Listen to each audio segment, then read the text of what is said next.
남편이 자꾸 예뻐 보이면 그거 뭔지 아세요? 백내장이에요, 백내장. 남편이 자꾸 사랑스러워지면 그거 뭔지 아세요? 예, 그게 치매예요. 이거 진짜 재밌더라고요. 남편 넓은 등짝에 자꾸 업히고 싶어지면 그건 뭔지 아세요? 관절염이래요. 지난 주일에 육여신도회가 볼링대회를 했는데요. 저한테 이걸 알려주셨어요. 이게 미천이 떨어져 가는데 너무 감사했습니다. 육이신도여 축복 있으라. 남편이 자꾸 예뻐 보인다. 이건 느낌이잖아요. 감정입니다. 남편이 자꾸 사랑스러워진다. 이것 또한 느낌이잖아요. 감정입니다. 남편 넓은 등짝에 자꾸 업히고 싶어진다. 이것 또한 우리의 느낌입니다. 감정이라는 거예요. 이렇게 느낌, 감정에만 의존하면 혼선이 생길 수 있습니다. 이게 진짠지, 감정만 앞서면 잘못이 될 수 있습니다. 착각에 빠질 수도 있고요.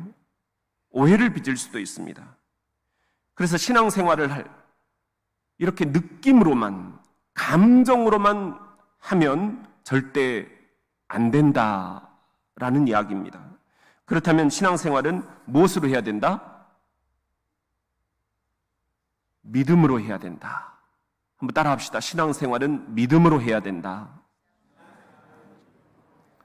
그런 의미에서 우리가 예수님을 믿는 그리스도교 신자들이잖아요.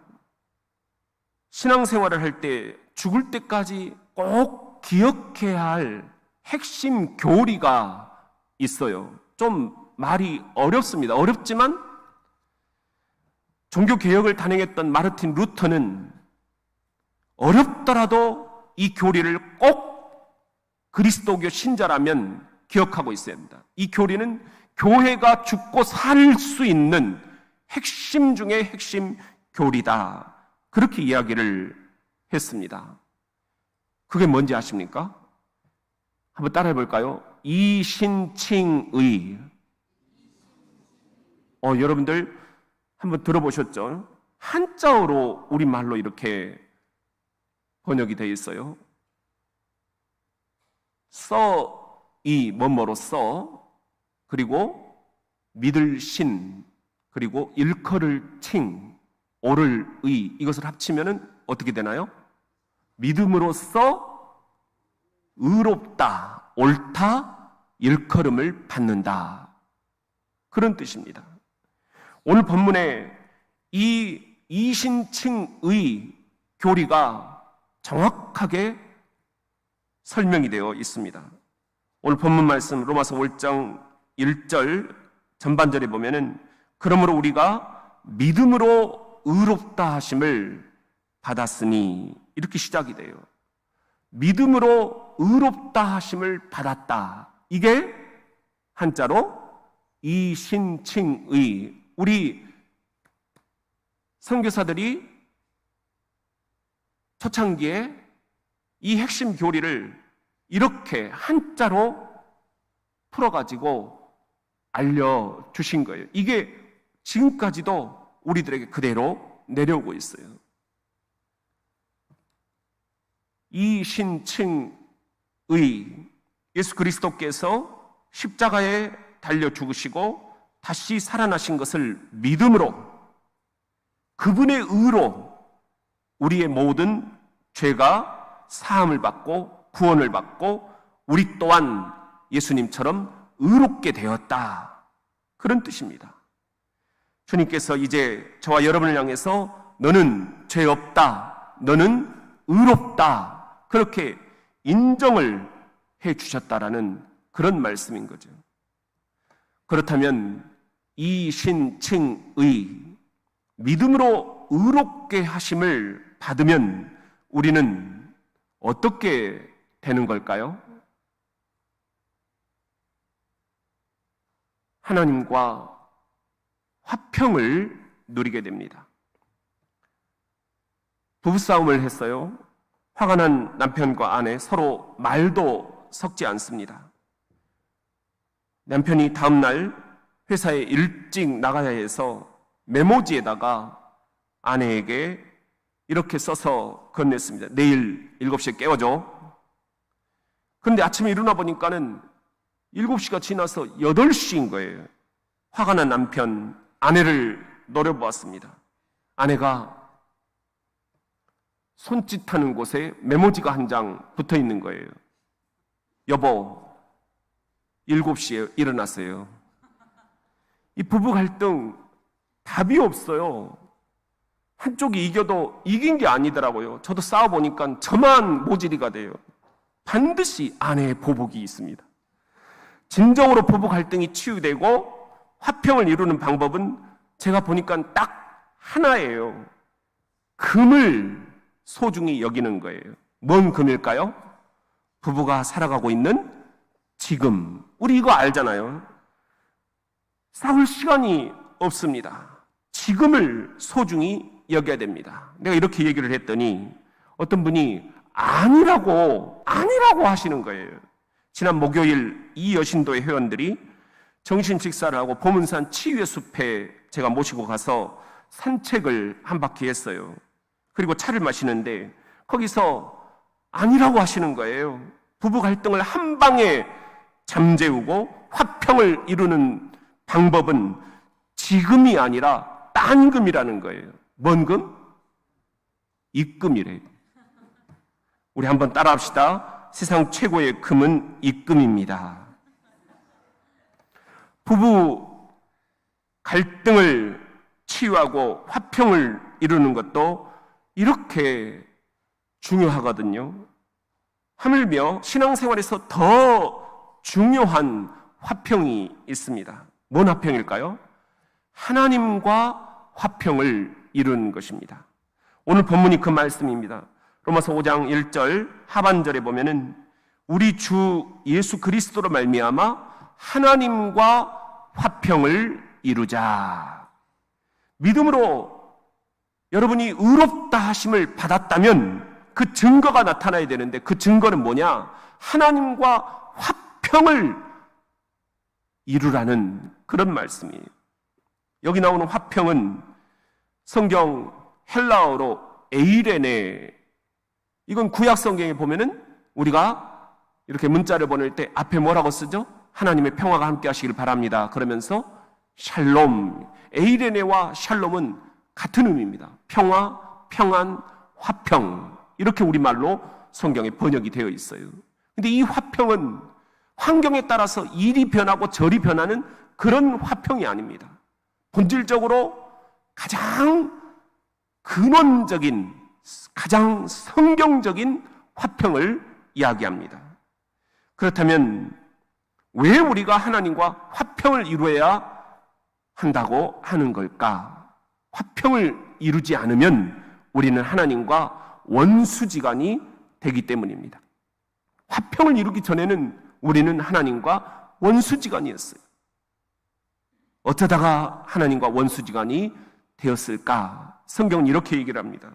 이사야 59장 2절에 보면은 오직 너희 죄악이 너희와 너희 하나님 사이를 갈라 놓았고, 여러분과 여러분 하나님 사이를 뭐가 갈라 놓았다? 죄악이 갈라 놓았다. 우리의 죄악된 본성, 이것이 하나님과 우리 사이를 갈라놓고 원수지간이 되게 해버렸다. 그런 말씀입니다. 이로 인해서 하나님과의 화평이 깨지고 많은 사람들이 이 가을 정말 사는 맛이 없다. 인생의 의미를 잃어버렸다. 이 가을 내면에 구멍이 뻥 뚫린 것 같다. 그런 느낌들을 토로를 합니다. 이 영혼에 뻥 뚫린 구멍을 메꿔보려고 현대인들은 자꾸만 자기를 화려하게 포장하려 합니다. 요즘 신조어로 있어빌리티라는 말이 있어요.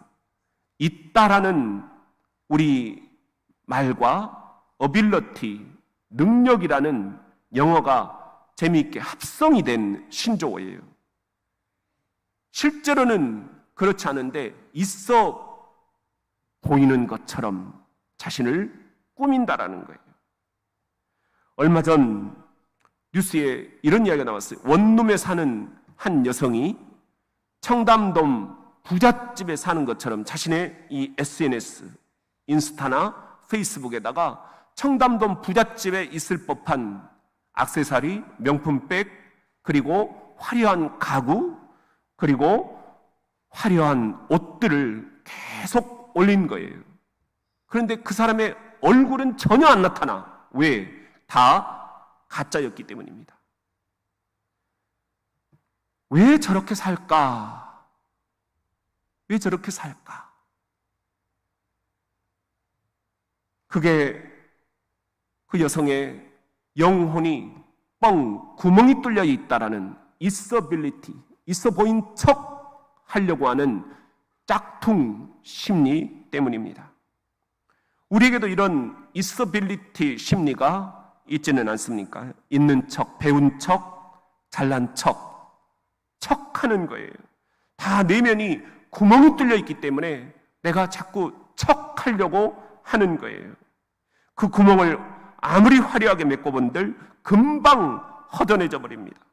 그래서 근원적인 치유가 이 가을에 필요합니다. 그 근원적인 치유를 예수 그리스도로 말미암아야 가능합니다.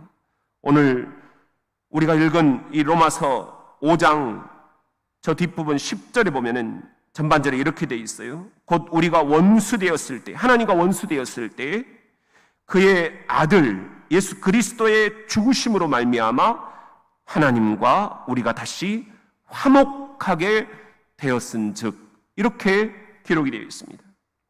우리와 하나님 사이의 진정한 화평은 그의 아들 누구? 예수 그리스도로 말미암아야만 가능하다, 그런 말씀이에요.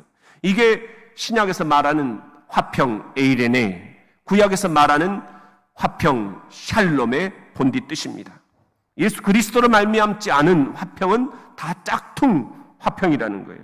공허할 뿐입니다. 사랑하는 성도 여러분, 그러므로 이 가을 여러분도 예수 그리스도로 말미암아 하나님과 진정한 화평을 이루시겠노라, 그렇게 결단하고 이 가을 초입을 시작해 보시지 않겠습니까? 그런 결단이 있기를 이 아침에 예수님의 이름으로 축복합니다. 그렇다면 이 신층의 믿음으로 의롭다 하심을 받으면 우리는 또 어떻게 될까요? 은혜에 들어가게 됩니다. 한 부부가 행복한 결혼 예식을 마치고 신혼여행지에 도착을 했습니다. 잠자리에 들기 전에 신랑이 안경을 벗었는데 신부가 깜짝 놀랐어요. 왜일까요? 신랑 눈이 하나인 거예요. 아니, 당신 눈이 왜 하나예요? 왜 말 안 했어요? 신랑이 정색을 하면서 대답을 했습니다. 아니, 결혼 전에 당신한테 내가 한눈에 반했다고 말하지 않았어? 우리 한번 따라 합시다. 한눈 감고 은혜로 삽시다. 부부 생활 한눈은 감아주는 거예요. 이것밖에 답이 없더라고요. 두 눈 똑바로 쳐다보고 시시비비를 가리려고 하면 싸움밖에 없습니다. 칼로 물베기라고 하잖아요. 근데 싸울 때는 칼로 물이 배에 질 것처럼 그렇게 느껴진다니까요. 은혜로 사는 것입니다. 이것이 부부생활 아니겠습니까? 신앙생활도 마찬가지입니다. 은혜로 하는 것입니다. 신앙생활에서 은혜가 세려지면 시선이 날카로워집니다. 말투가 싸나워집니다. 이것저것 교회 안에서 따지기만 합니다. 하루도 조용할 날이 없습니다. 불평이 끝이 없습니다. 자녀들 앞에서 교회의 흉을 봅니다. 자녀들은 그 꼴이 보기 싫어서 아예 예수를 던져버립니다. 은혜가 사라진 가정, 식탁에 대화가 싸나워집니다. 자녀들 못하는 것만 보이게 됩니다.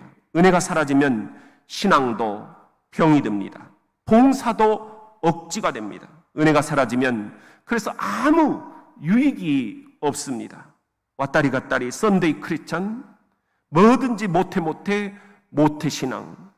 은혜가 사라지면 우리도 그러기 십상입니다. 그러기에 무엇보다 이 아침 하나님 은혜, 우리가 오늘 찬양했던 은혜를 회복해야 합니다. 예배를 통해서, 기도를 통해서, 찬양을 통해서, 말씀을 통해서 하나님이 주시는 깊은 은혜에 들어가야 합니다. 오늘 본문 말씀이 바로 그겁니다.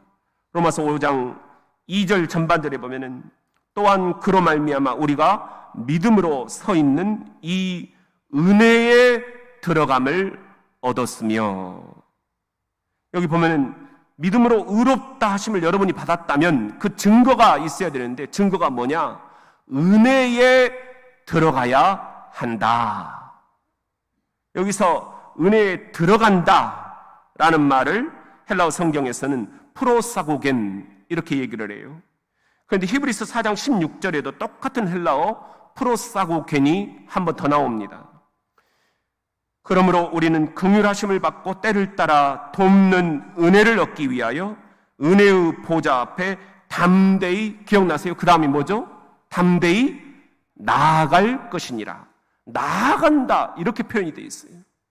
근데 같은 프로사고겐 헬라어는 같아요. 짐작을, 그래서 우리는 이렇게 할 수 있습니다.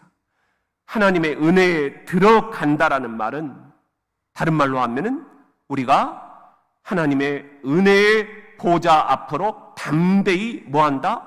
나아간다. 의지가 필요하다는 거예요. 의지가 필요하다. 아무튼 은혜에 들어가는 것이든 은혜의 보좌 앞으로 담대히 나아가는 것이든 이것도 중요한 것은 뭐냐? 예수 그리스도로 말미암아야 한다. 그래서 예수님께서 이렇게 말씀을 하십니다. 요한복음 16장 23절 하반절에 보면은 너희가 무엇이든지 아버지께 구하는 것을 내 이름으로 주시리라. 누가? 아버지가. 하나님 아버지께 저와 여러분이 무엇이든지, 질병을 구하든지, 아니면 재정을 구하든지, 아니면 자녀를 구하든지, 아니면 진로를 구하든지, 아니면 노년을 구하든지, 아니면 기쁨을 구하든지, 무엇을 구하든지 구하실 때마다 여러분이 응답을 받게 되실 것입니다. 그런데 그 응답은 내 이름으로, 누구 이름으로? 예수의 이름으로 주실 것이라는 약속입니다. 예수의 이름이 가장 중요하다는 거예요. 그래서 우리가 예수의 이름으로 기도를 마치는 거예요. 중보자 예수의 이름이 아니면 하나님께 우리의 기도가 상달이 되지 않기 때문입니다. 예수님이 도와주셔야만 우리의 기도가 하나님께 올라가고 하나님으로부터 응답을 받을 수 있기 때문입니다. 그래서 예수님께서는 이렇게 또 한 번 강조하십니다. 요한복음 16장 24절 그 다음 절에 보면은 지금까지는 너희가 내 이름으로 아무것도 구하지 아니하였으나 이제는 구하라. 내 이름으로 구하라. 그리하면 받으리니 너희 기쁨이 충만하리라. 저와 여러분이 내 이름으로, 예수의 이름으로 구하면 반드시 기도 응답을 받게 해주시겠다 약속하시는 거예요. 예수의 이름으로 구하면 저와 여러분에게 기쁨이 충만하게 해주시겠다 얹혀서 약속을 하나 더 해주시는 거예요. 사랑하는 성도 여러분, 예수밖에 없습니다. 따라합시다. 예수. 예수 이름의 권능이 이렇게 위대합니다. 그러니 이 가을 예수님의 이름으로 기도해야 되지 않겠습니까? 이 가을 세상에서 가장 귀한 이름, 세상에서 가장 위대하신 이름, 예수라는 이름이 우리에게 주어졌습니다. 예수의 이름으로 기도하면서 이 가을 반드시 응답을 받읍시다. 그러므로 그로 말미암아, 누구예요? 예수의 이름으로 말미암아 은혜에 깊이 들어가는 이 가을 문턱이 되실 수 있기를 주님의 이름으로 축복합니다. 그렇다면 이 신칭이 믿음으로 의롭게 하심을 받으면 우리는 또 어떻게 되는 걸까요? 하나님의 영광을 바라고 즐거워하게 됩니다. 목사님이 주일 낮 예배를 집례하고 있었습니다. 갑자기 폭우가 쏟아지기 시작을 했어요. 근데 이게 완전히 침수가 될 정도예요. 온 동네가 물에 잠기기 시작을 했습니다. 교인들은 모두 교회 밖으로 뛰쳐나가기 시작했습니다. 그런데 집사님 한 분이 교회를 떠나지 않고 기도를 계속 하고 있는 거예요. 이씨 성을 가진 색동이 형, 색기 집사님이었습니다. 한 교인이 차를 타고 와서 외쳤습니다. 이 집사님, 물에 잠기기 전에 빨리 나오세요.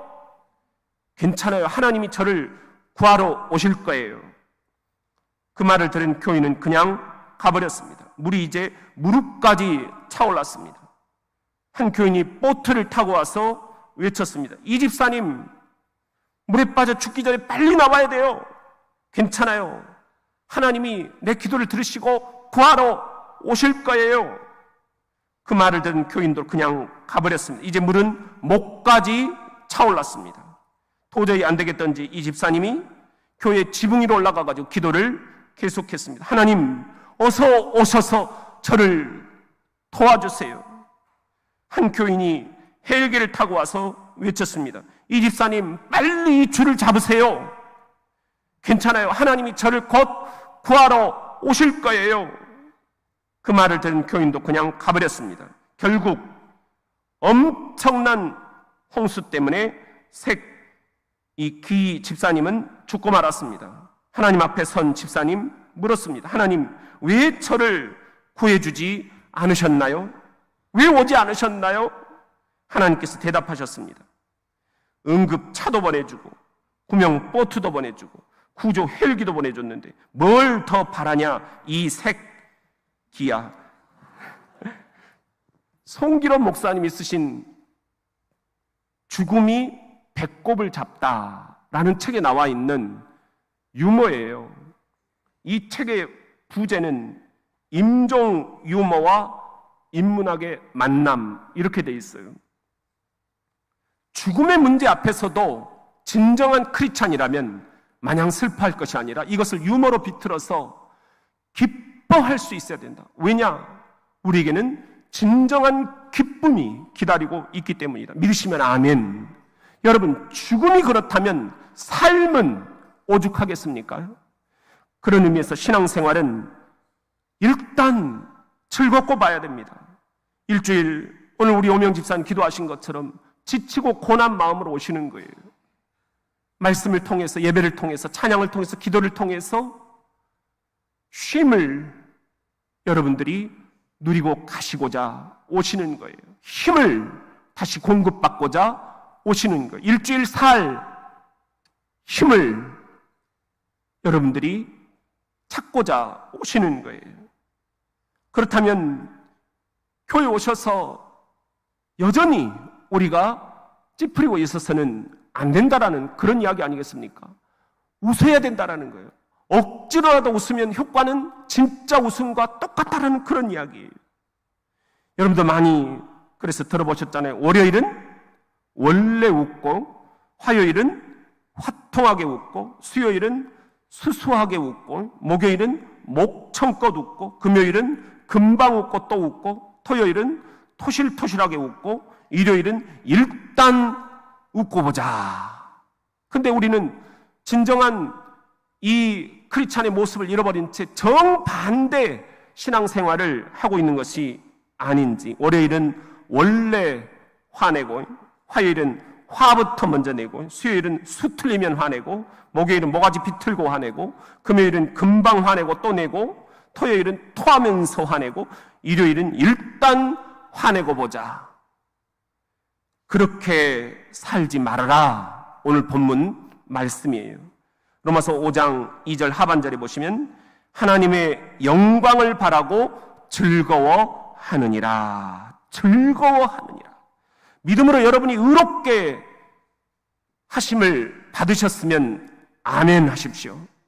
그렇다면 여러분이 믿음으로 의롭게 하심을 받았다라는 증거가 여러분에게서 나타나야 된다. 그 증거가 뭐냐? 세 번째는 하나님의 영광을 바라고 즐거워하시라는 그런 권면입니다. 근데 여기 보면은 즐거워하되 하나님의 영광을 바라고 이렇게 전제가 붙어 있어요. 여기서 하나님의 영광이라는 것은 뭘까요? 다시 오실 예수 그리스도로 말미암아 완전하게 이루어질 하나님의 나라, 그 나라를 우리들이 바라보면서 우리가 저 세상에 대한 소망을 가지고 즐거워해야 된다. 그런 말씀입니다. 하나님의 영광을 바라고 즐거워한다. 영어 성경에는 hope of glory of God 이렇게 표현이 되어 있어요. 여기서 중요한 단어는 hope예요. 무엇이죠?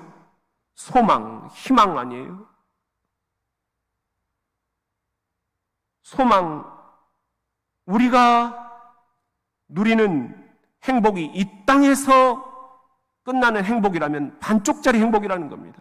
행복 플러스가 이 땅에서의 행복이라면 반쪽짜리 행복이라는 거예요.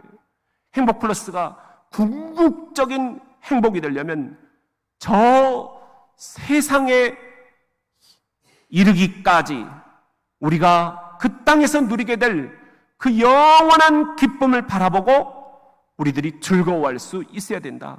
이게 온전한 의미에서 궁극적인 행복이라는 것입니다. 그래서 히브리서 저자는 믿음장에서 이렇게 노래를 합니다. 히브리서 11장 1절에 보면은 잘 아시죠? 믿음은 바라는 것들의 뭐다? 실상이다.